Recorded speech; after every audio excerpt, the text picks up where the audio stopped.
that are appropriate for fingerboards must be stable and hard to crush.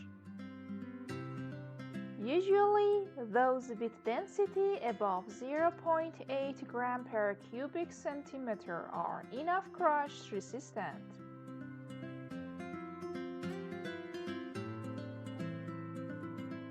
Shrinkage is a amount that the wood shrinks when going from its green to oven dry state.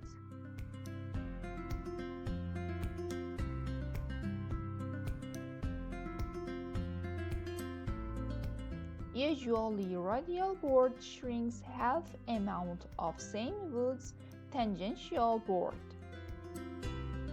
Radial shrinkage can be as low as 2% for stablest woods and 8% for the least stable woods. Only radial fingerboards can be used for professional instruments. We want to introduce one of the best woods with the least known shrinkage: Persian dark mesquite.